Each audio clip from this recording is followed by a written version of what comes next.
Okay, well, those are the top stories that we're tracking, but let's quickly tell you how exactly the Asian markets are doing this morning. Asia has started the day in negative terrain as investors have digested the Federal Reserve's January meeting minutes, which took place. So as you can see, the Nikkei, which is down around 0.4%, and we have the other Asian markets, which should come up for you as well. Currently, the SGX is indicating that maybe it could be a little bit of a softer start. Taiwan, however, just about holding up with a gain of around 0.2%. We probably have the global cues plus Brent crude prices, which are probably going to weigh on sentiment once we start off trade. Okay, so let's talk more about those U.S. Federal Reserve FOMC minutes which were released yesterday. Now, the minutes show that the central bank is still in pause mode and may not hike rates anytime soon. It also tells that the policymakers have a timeline of Fed's balance sheet as well. CNBC's Steve Leisman gets us a report on the same.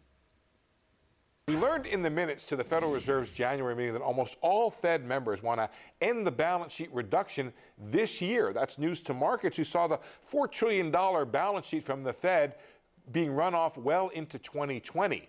But the Fed said announcement it should announce, quote, before too long, a plan to stop that reduction later this year. And that could come, by the way, as soon as the Fed's March meeting. Now, the Fed noticed that markets thought it was too inflexible on how it was reducing that balance sheet, not paying enough attention to economic data and changes in the risk outlook. So the Fed adopted a patient and flexible policy approach, and that's what led to that new statement on the balance sheet at the end of the January meeting. On the critical issue of interest rates, the Fed explained its pivot to a pause from gradual increases because growth risks had increased, financial conditions had tightened. The Fed expected slower growth in 2019 than it previously had. The Fed also saw softer business and consumer sentiment and was concerned also about the outlook for foreign growth. At the same time, inflation numbers were muted, so the Fed saw little risk in pausing. Some in the FOMC thought the Federal Reserve might return to hiking rates in 2019. Others thought not. We'll have to watch the data, listen to Fed speak over the next coming months to know if the Fed might hike again in 2019. Steve Leisman, CNBC Business News, Washington. Okay, so those are the Fed minutes, and reacting to the Fed minutes, U.S. markets closed moderately higher with the Nasdaq up for an 8th session in a row. So we had the Dow Jones also, which rose around 63 points, while the S&P 500 closed 0.2% higher. Let's hear out what experts have to say about the road ahead for the U.S. It was clear that the Fed was at least a major influence in driving those markets. I think that what will happen is that we're going to start seeing a split in the sectors because we've never seen the market move this closely together across all of the sectors and the sizes. So the strength across the board has been driven by the macro picture. But then if you take what's going on with the Chinese trade tensions and you think about in either case scenario, whether they escalate or ease, that's going to cause a sector split.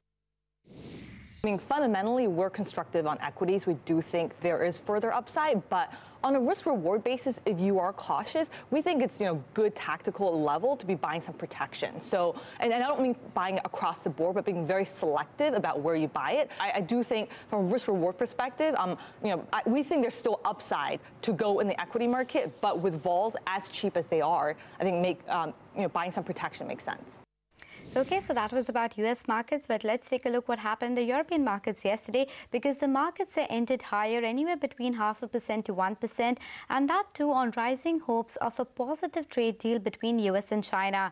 Now, the auto stocks in the region that led the gains as officials from U.S. and China resumed another round of negotiations in Washington. Separately, on the Brexit front, 3 lawmakers from Britain's ruling Conservative Party issued a joint statement saying that the government's handling of Brexit had been disastrous. Now, remember, this comes ahead of Prime Minister Theresa May's meeting with European Commission President in Brussels as she continues to renegotiate her Brexit deal with the European Commission.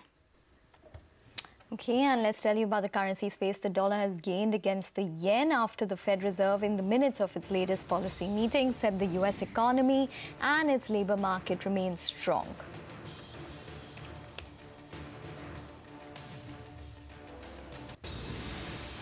And in the world of commodities, crude oil hovered just below the 2019 highs this morning, supported by OPEC-led supply cuts and US sanctions on Venezuela and Iran.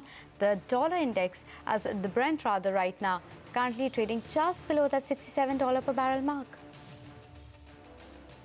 You have seen an increase in Venezuelan barrels going into places like India, for example. So I think the next thing to watch would be, A, whether the U.S. sanctions makes it harder for Venezuela to extract the oil from the ground, so taking production lower, or whether the U.S. decides to employ secondary sanctions and essentially says to India and China, if you take those Venezuelan barrels, we're going to sanction you, just like we sanction you if you take too many Iranian barrels. I think that would be the next step in sanctions that could really take Venezuelan barrels off the market, which would obviously push prices higher.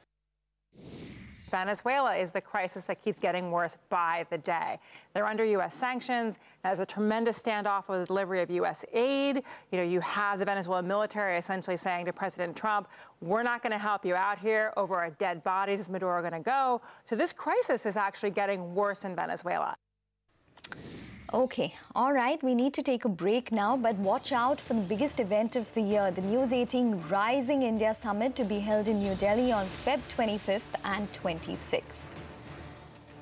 This is one platform where you can catch all the biggest newsmakers of the country, from Prime Minister Narendra Modi, BJP President Amit Shah to Opposition Chief Ministers Kamal Nath and Bhupesh Baghel.